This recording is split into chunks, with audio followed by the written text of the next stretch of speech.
ప్రభువును ప్రియరక్షకుడైన యేసు ప్రభు నామంలో మీకు అందరికి శుభములు తెలియజేస్తున్నాను. అందరూ బాగున్నారా? మన మహాదేవుని కృపను బట్టి మనమంతా క్షేమంగా ఉండాలని దేవుని ప్రార్థిస్తున్నాము.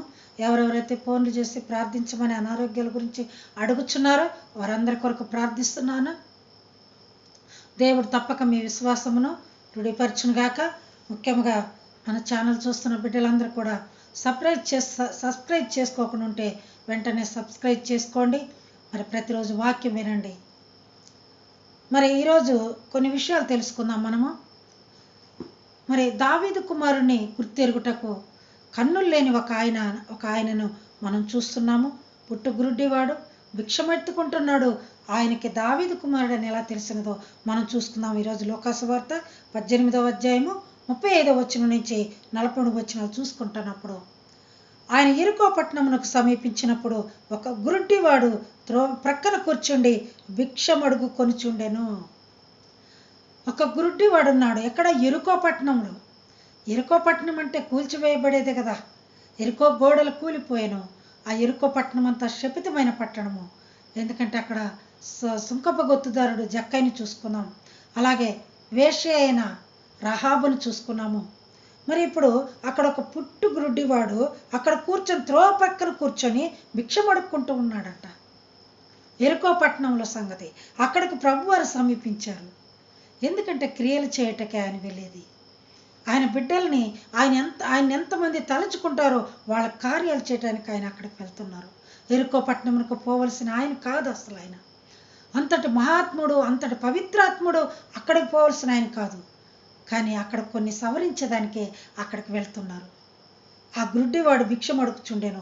జనసమూహము దాటిపోవచ్చున్నప్పుడు వాడు చప్పుడు విని ఇది ఏమని అడిగెను. చప్పుడు విన్నాడు. కళ్ళు కనిపించవు కదా, చప్పుడు విన్నాడు. చూడండి ప్రియులారా, ఆ చప్పుడు వింటుంటే ఆయనకి తెలిసిపోయిందంట. ఏంది గోలగోలగా ఉంది, ఎవరు వచ్చారు ఏంటి అన్నప్పుడు మరి చెప్పారంట ఆ పక్కన వాళ్ళు, దావీదు కుమారుడైన మరి నజరేయుడైన యేసు ఈ మార్గమును వెళ్ళిచున్నాడని చెప్పారంట. యెరికో పట్టణమునకు వెళ్ళిన ప్రభువారిని వాళ్ళు చెప్తున్నారంట ఈ మార్గమున ఇది ఏమని అడుగగా వారు నజరేయుడైన యేసు ఈ మార్గమున వెళ్ళిచున్నాడని వానితో చెప్పిరి. నజరేయుడు, నజరేతులో పుట్టినవాడా? నజరేతులో పుట్టినవాడు ఈ దారిని వెళ్ళిచున్నాడు యెరికో పట్టణంలో. ఏం పని ఆయనకి? ఎంత గొప్ప ప్రేమ లేకపోతే నశించిన వాళ్ళని రక్షించటానికి ఆ యెరికో పట్టణమునకు వచ్చారంట నజరేతులో పుట్టిన ఆయన. సరే, అప్పుడు ఆయన అడుగుచున్నాడు. అప్పుడు వాడు, యేసు దావీదు కుమారుడా నన్ను కరుణించమని కేకలు వేశాను. ఇప్పుడు యేసు నజరేతులైన యేసు ఈ మార్గంలో వెళ్ళుచున్నాడని వారందరూ చెప్పగానే ఈ గుడ్డివాడు పిలుస్తున్నాడు. చూడండి పిల్లారా, యేసు దావీదు కుమారుడా నన్ను కరుణించమయ్యా అన్నాడు. నిన్ను కరుణించమని పెద్దగా కేకలు వేస్తున్నాడు. ఇప్పుడు ఆయనకి కళ్ళు లేవు కదా, ఎందుకు పిలుస్తున్నాడు? భిక్షమెత్తుకుంటున్నాడు కదా, కొంత డబ్బు కావాలని అడుగుతున్నాడా? లేకపోతే కంటి ఆపరేషన్ చేయించుకుంటాను కొంత డబ్బు ఇవ్వండి అని అడిగాడా? అవేమీ అడగలేదు. ఎందుకంటే ఒకవేళ ఆపరేషన్ చేయించుకున్న తర్వాత ఆ కళ్ళు చక్కబడతాయో లేదు, ఆ డబ్బు అంతా అయిపోయిన తర్వాత మళ్ళీ ఆ డబ్బు కోసం ఆయన ఎక్కడ వెతుక్కోవాలని నేను అనుకున్నాడో ఏమో. ఆ ప్రభుని కరుణించమని అడుగుచున్నాడంట. దావీదు కుమారుడా నన్ను కరుణించుము. నజరేతులో పుట్టినవాడు అనగానే దావీదు కుమారుడు, దావీదు వంశంలో నుంచి వచ్చిన వాడని ఆ గుడ్డివాడికి ఎలా తెలిసింది? అది అంతరాత్మలో అతను ఆయన గురించి పెట్టుకున్న గొప్ప స్థాయి. అది కేకలు వేయగా ఊరుకుండమని ముందర నడుచుండేవారు వారిని గద్దించిరు గాని వాడు మరి ఎక్కువగా దావీదు కుమారుడు అని పిలుస్తున్నారు. ఆ ప్రక్కన ఉన్న వాళ్ళంతా గోల చేయబాకయ్యా, నువ్వు కేకలేస్తున్నావేందా అని, నీ కేకలకు వస్తాడు అనుకుంటున్నావా, మౌనంగా ఉండు అని గద్దించారంట. కోప్పడ్డారు. అయినా కూడా ఇంకా పెద్దగా కేకలేస్తున్నాడంట. దావీదు కుమారుడా నన్ను దాటిపోవద్దయ్యా, నా యుద్ధకు రమ్మని కేకలు వేశాను. ఎందుకు అంత పెద్దగా అరుస్తున్నాడు? ఇంకా ఆయన వెళ్ళిపోతే మళ్ళీ ఎప్పటికి వస్తాడు కదా, ఆయన ఎక్కడ దొరుకుతాడు? ఆయన ఎక్కడ చూసుకోవాలి మేము? ఆయన ఎక్కడ మాకు కనపడతాడు? నాకు ఎక్కడ వినపడతాడు? ఇక్కడికి వచ్చాడు కాబట్టి ఆయన సౌండ్ విన్నాను. అక్కడికి ఎందుకు వచ్చాడు? నీకు కళ్ళేయటానికే వచ్చాడు ప్రభువారు. నీవు అలా పిలుస్తున్నావా? దావీదు కుమారుడా నన్ను కరుణించని 1 సారి 2 సార్లు ప్రార్థన చేసి ప్రార్థనకు ప్రతిఫలం రాలేదని నిరుత్సాహపడి వదిలేస్తున్నావా? కానీ గుడ్డివాడు వదిలిపెట్టలేదు. ఇంకా పెద్దగా కేకలేస్తున్నాడంట, దావీదు కుమారుడా నన్ను కరుణించమని కేకలు వేస్తాను. అంతటా యేసు నిలిచి, వారంతా కోప్పడుతున్నారు, ఈయనేం పెద్దగా కేకలేస్తున్నాడు గుడ్డివాడు. ప్రభు వారికి వినపడ్డది. యేసు నిలిచి నిలబడిపోయారు. ఆయన వెళ్తూ ఉన్న ఆయన నిలబడిపోయారు. ఈ గుడ్డివాని కేకలకి ఆయన నిలబడిపోయారు అక్కడే. యేసు నిలిచి, చూడండి ప్రియులారా, వాక్యంలో ఉంది, మరి ఎక్కువగా కేకలు వేసాను. ఆ కేకలు వేసిన అంతటి యేసు నిలిచి వానిని తన యొద్దకు తీసుకురమ్మనేను. ఎవరయ్యా అరుస్తున్న ఆయన ఎవరు? అతను నా దగ్గరికి తీసుకురండి, నేను ఇక్కడే నిలబడి ఉన్నాను, ఎక్కడికి పోలేదని చెప్పేసి అతను పిలిపించుకొని వాడి దగ్గరికి వచ్చినప్పుడు ఆయన నేను నీకేమి చేయగోర్చున్నానని అడిగాను. ఎందుకయ్యా నువ్వు అంతలా నడుస్తున్నావు? నేను నీకేమి చేయాలని నువ్వు అడుగుచున్నావు? నువ్వు దేనికోసం నన్ను పిలిచావు? నా నుంచి నీకే సహాయం కావాలను? చూడండి, ఇంత ఓర్పుగా మనల్ని ఎవరైనా అడుగుతారా? మనం ఎవరైనా పిలిచినప్పుడు ఏందమ్మా వస్తాంలే, ఇంది 2 సార్లు 3 సార్లు పిలుస్తున్నా, వస్తాం కదా. కానీ ప్రభు వారికి విసుక్కోలేదు. నేను నీకేమి కోరుచున్నావని అడుగగా అప్పుడు అతను ఏం చెప్పాడు? వాడి దగ్గరకు వచ్చినప్పుడు అడిగినప్పుడు యేసు అడుగగా వాడు, ప్రభువా చూపు పొందగోరుచున్నాను నేను. ఇప్పుడు కొంత డబ్బు తీసుకోవచ్చు, ఆయన ఎంత డబ్బు అడిగినా ఇస్తాడు, కోట్లు ఇస్తాడు, లేకపోతే మంచి మంచి బంగ్లాలు కట్టిస్తాడు, అన్నీ చేస్తాడు కదా. ఇంకా డబ్బు ఇస్తే అన్ని కళ్ళు కూడా ఆపరేషన్ చేయించుకోవచ్చు, వేరే వాళ్ళ కళ్ళు కూడా వేసుకోవచ్చు. కానీ ఆయన అడిగింది ఏమిటి? చూపు పొందే. నాకు చూపు కావాలయ్యా, నాకు చూపు వస్తే నీ సుందర రూపాన్ని నేను చూడాలా అనుకున్నాడేమో ఆయన. నాకు చూపు కావాలయ్యా, నేను చూపు పొందగోరుచున్నాను నేను. ఆ మాట అనగానే యేసు ప్రభు వారు ఏమన్నారు తెలుసా? యేసు, చూపు పొందము, నీ విశ్వాసము నిన్ను స్వస్థపరిచినని వానితో చెప్పాను. అవునయ్యా, నువ్వు చూపు కావాలని అడుగుచున్నావా? కంటి చూపు కావాలని అడుగుచున్నావా? నువ్వు వెంటనే చూపు పొందము, నీ విశ్వాసం ఉందని ప్రభు గ్రహించారు. ఎందుకంటే అన్నిసార్లు కేక వేశాడు. 1 సారి 2 సార్లతో గమ్మున ఉండకుండా మరలా కాము కొడుకుండా మరలా పిలుస్తూనే పెద్ద కేకలు. ఎందుకంటే ఆయన దాటి వెళ్ళిపోయినాక ఇక ఎవరిని పిలుస్తాడు? ఆయన ఎప్పుడు వస్తాడు? ఆయన స్వరం ఎప్పుడు వింటాడు? ఎరుకో పట్టడానికి అసలు నజరేతు వాడు వస్తాడో లేదో? వచ్చిన ఆయన్ని ఎందుకు నేను పోగొట్టుకోవాలా? అంత మంచి అదృష్టం నాకు వచ్చినప్పుడు నేను ఎందుకు ఆ అదృష్టాన్ని పోగొట్టుకోవాలా? ప్రభువారు కూడా మన దగ్గరికి ఎప్పుడు వచ్చేదానికి సిద్ధంగా ఉన్నారు. మనం ఎప్పుడైనా అంత గోజారుతున్నామా? అంత పెద్దగా ప్రార్థన చేస్తున్నామా? చెప్పండి ప్రియులారా.